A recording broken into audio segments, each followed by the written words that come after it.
90% क्या कहते हैं, मैं कामयाब क्यों नहीं हुआ? क्योंकि मेरी किस्मत खराब है, कारण नंबर 1। कारण नंबर 2, क्योंकि मेरे बीबी का सपोर्ट मुझे नहीं मिला। कारण नंबर 3, पिछली बार अपलाइन गलत मिल गई थी। कारण नंबर 4, डाउनलाइन थोड़ी सी निठल्ली मिल गई थी। कारण नंबर 5, पिछली बार कांग्रेस की सरकार थी। कारण नंबर 6, इस बार बारिश नहीं हुई है। कारण नंबर 7, ठंडी हवाएं ज्यादा चली है। वो बार बार अपनी नाकामयाबी की बात दूसरे पर ढालने की कोशिश करता है। जिस भी चीज को तुम कारण बना रहे हो, वो कारण को बदलने का कोई भी मादा आपके पास नहीं है। इस जीवन में कुछ बदल सकते हो तो अपने आप को बदल सकते हो, बीबी को भी नहीं बदल सकते। कोशिश भी मत करना कभी भी। बदल सकते हो तो खुद को बदल सकते हो, और कोई अधिकार ही नहीं है किसी को आपको बदल करने का। और मैंने अपनी 100 गलतियां लिख डाली, और आज जो 4:30 बजे सेशन होगा यहां पर ट्रेनिंग प्रोग्राम का, उसकी हम शुरुआत ही करेंगे मेरी गलतियों से।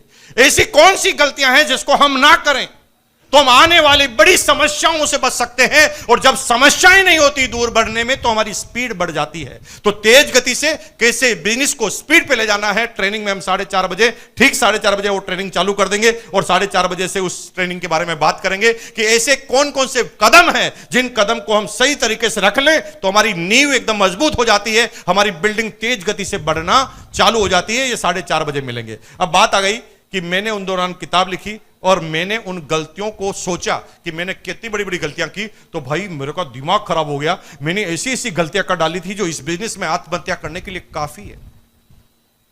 और उस दौरान मेरा बिजनेस 2003 में मैंने वापस चालू किया, ढंग से चालू किया, रिफ्रेशनेस के साथ चालू किया। लेकिन अब मैं उतना चार्ज था जितना चार्ज तो मैं शुरुआत के समय नहीं था, क्योंकि इस बार मुझे गलतियों का पता चल गया था। और इस बार मेरे सफलता के रिजल्ट तेज गति से बढ़ने लगे, और धीरे धीरे भैया मैंने काम करना चालू किया। और आज मुझे 18 साल हो गए हैं, 18 ईयर। 18 साल में एक इंसान जो भी चाहता है अपने जीवन में, जो भी मैंने सपने देखे थे, वो सारे सपने मैंने इन 18 सालों में पूरे किए। आदमी के काम करने का जो सही वक्त होता है, उन 18 सालों में मैंने पूरी जिंदगी इस बिजनेस में लगा दी। मुझे नहीं आता। कई लोग नेटवर्किंग के विशेषज्ञ होते हैं, मेरे से कई बार बात करते हैं कि साहब मैं बाइनरी प्लान में काम कर रहा हूं, कोई कहता है मैं रिफाइनरी प्लान में काम कर रहा हूं। मुझे अभी तक भी पता नहीं है बाइनरी क्या होता है और रिफाइनरी क्या होता है, क्योंकि मुझे जानना ही नहीं। मैं क्यों जानूं? मेरे को जो काम करना है उसमें मेरी ज्ञाता होना चाहिए। पड़ोसी के घर में क्या हो रहा है उसके ज्ञाता बनोगे, आपका घर बिगाड़ोगे। आपके घर में क्या हो रहा है उसकी जानकारी आपके पास होनी चाहिए। हां, आरसीएम की कोई प्रश्न पूछिए, मेरे पास हर प्रश्न का उत्तर आपके पास मिल जाएगा। लेकिन कोई और प्रश्न का आंसर आता ही नहीं मुझे, क्योंकि उसकी जानकारी में लेना पसंद ही नहीं करता, जानकारी लेना उचित ही नहीं समझता। काम करना चालू किया, 18 साल हो गए मुझे भाई साहब। 18 साल में क्या मिला है? अरे मेरे भाई, एक आदमी जीवन में जो भी सोचता है, एक समय जो मेरी चॉइस होती थी ना जीवन में, वो आज मेरी मजबूरी है। क्या सपना होता? सपना यही तो होता ना कि लंबी सी गाड़ी होनी चाहिए, कार होनी चाहिए। ऐसी कार होनी चाहिए कि लोग बाग देखकर ही आंखें खोले हुए रह जाए कि इतनी लंबी कार साहब की। मेरे भाई, मैंने पहली मारुति 800 ली थी लोन पर, और जब मैंने कार ली थी ना, इतना खुश था। मेरे पूरे खानदान में कभी किसी ने कार नहीं खरीदी। मुझे लगा कि मैं तो सांप बन गया हूं। मैंने कहा कि इस मौके को मैं छोड़ूंगा नहीं और इस मौके में कोई कॉम्प्रोमाइज नहीं करूंगा। तो आपको आश्चर्य होगा कि उस कार का मैंने 4 पंडितों से मुहूर्त कराया। मैंने कहा भाई, पंडित भी कोई गलती कर दे मंत्र मंत्र बोलने में, रिस्क नहीं लेनी चाहिए। और 3 दिन तक अपने सारे रिश्तेदारों के यहां घूमा, सिर्फ कार बताना चाहता था उनको कि देख मेरे पास कार आ गई। ये मेरा पहला कार लेने का समय था, मैं जिंदगी भर नहीं भूल सकता उसको। फिर लगा थोड़ी कामयाबी के बाद कि ये छोटी कार पड़ गई, तो मैंने बड़ी कार ले ली। 4 कार तक मैंने लगातार उन कार को मन से लिया, चॉइस से लिया। और जब भी मैं कार लेता था तो अपने आप को गौरवान्वित महसूस करता था कि मैं एक बड़ा आदमी बन चुका हूं। और जब कारें आती जा रही थी तो एक समय ब्रेक इवन पॉइंट टूटने से ऐसा आ गया कि ये सारी कारें तो अब एक एक महीने में 2-2 खरीद सकता हूं मैं। तो कारों के प्रति क्रेज ही खत्म हो गया। ये गुलाब जामुन का क्रेज तभी तक होता है मेरे भाई जब तक गुलाब जामुन मिलते नहीं। लेकिन अगर आपको गुलाब जामुन की दुकान में ही भर्ती कर दिया जाए पूरे दिन भर, तो क्रेज धीरे धीरे खत्म हो जाता है। कई बार मेरी पत्नी मेरे से पूछती है कि यार शादी होने से पहले जितना प्यार था ना उतना नहीं है तुम्हारे पास अभी। बात सीधी सी है भाई, जब तक नहीं मिला था तब क्रेज है, मिलने के बाद क्रेज कम होता है। लेकिन क्रेज को बनाना ही एक ताकत है।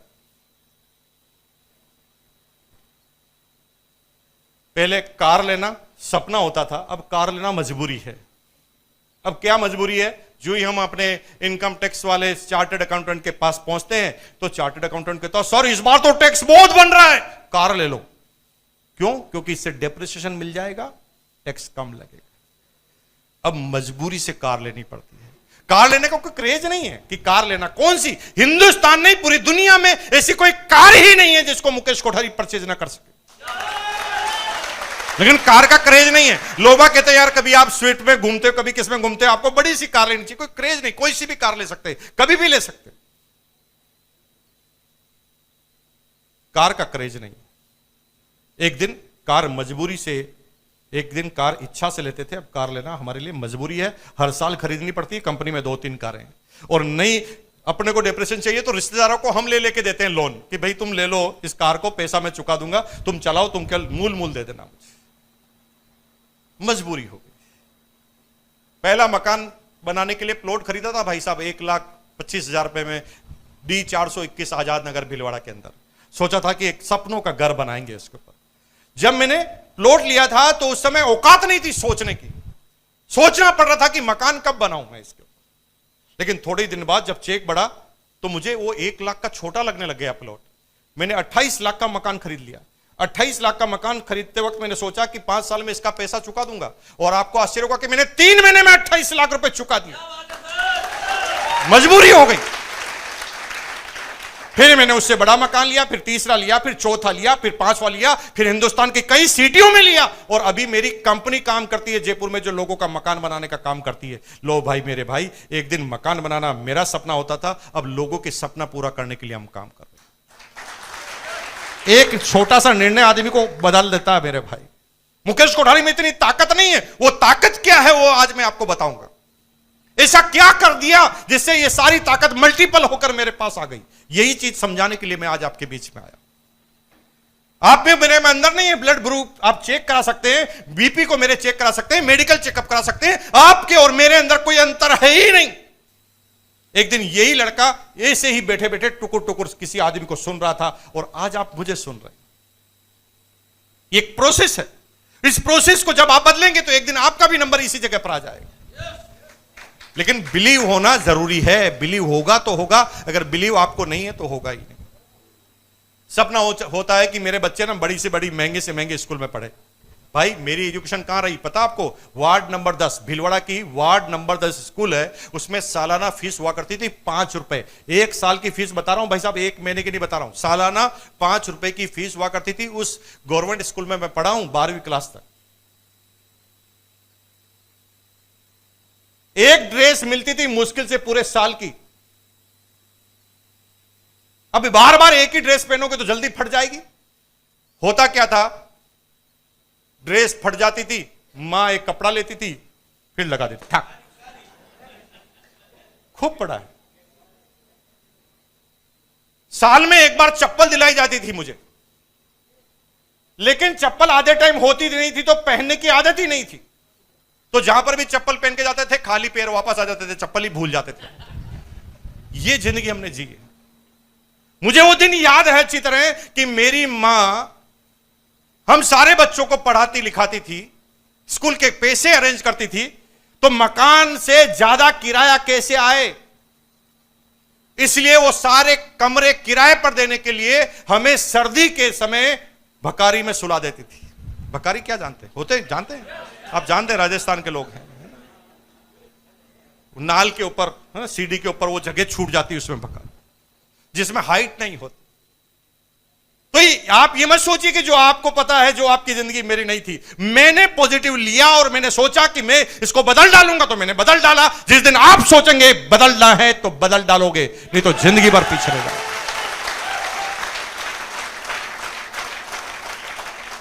मैंने 5 रुपए फीस में पूरी एजुकेशन लिए सालाना। मेरी गुड़िया जब चौथी क्लास में थी उसकी 7 लाख फीस थी बीट्स में, बिरला इंटरनेशनल स्कूल किशनगढ़ में।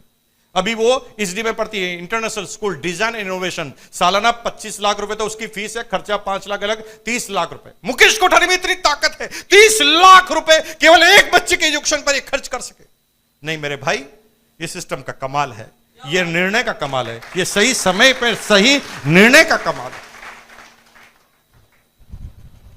मुझे वो दिन याद है जब बीवी जाती थी मेरे साथ, हम किसी पार्टी में जाते थे, शादी में जाते थे, तो मेरी वाइफ को ना गहनों का बहुत शौक था।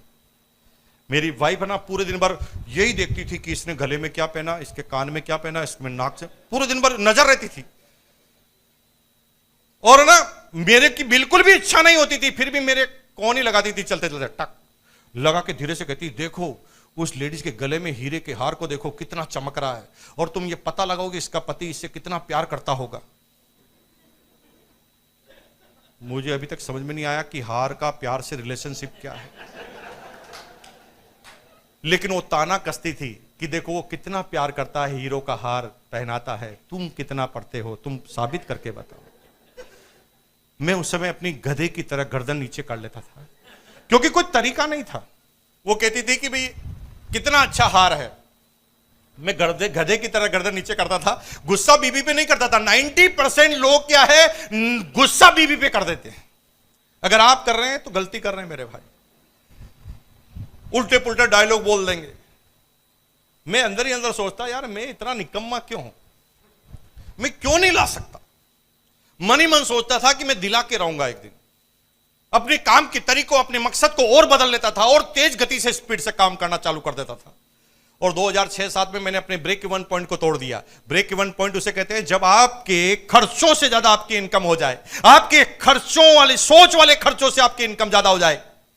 भाई गाड़ी भी हो गया, बंगला भी हो गया, लाखों रुपए भी हो गया, अच्छी एजुकेशन भी हो गई, सब कुछ अच्छा हो गया, उसके बाद भी इनकम बढ़ जाए, तो आप उस पैसे को इन्वेस्ट करेंगे। और इन्वेस्टमेंट का नियम होता है कि जितना पैसा इन्वेस्ट करते हैं वापस लौट कर आता है। क्योंकि आप अगर जमीन खरीदेंगे तो जमीन की रेट बढ़ जाएगी, सोना खरीदेंगे तो सोने की रेट बढ़ जाएगी, शेयर खरीदेंगे तो शेयर की रेट बढ़ जाएगी, और वो पैसा वापस लौट कर आपके पास आता है। और जब मैंने ब्रेक इवन पॉइंट तोड़ा तो भाई 2006-7 से मैंने अपनी बीवी को गहने पहनाना चालू किया। और मेरे भाई उसके बाद इतने पहनाए, इतने पहनाए, इतने पहनाए कि पहनने से नफरत हो गई। अभी मेरी 2 होटल है, तीसरी होटल और बन रही, 3 होटल की वो एमडी है। होटल ग्रुप में मेरा कोई लेना देना नहीं है। मेरी होटल का जो 3 स्टार होटल का ग्रुप है उसकी एमडी और मैनेजिंग डायरेक्टर, और गले में एक सोने की चेन तक नहीं पहनती, और चेन केवल पहनती है और जब भी सबसे बारीक वाली वो भी केवल त्योहार के दिन पहनती है, क्योंकि उस दिन उसकी सास के पास उसको जाना पड़ता है।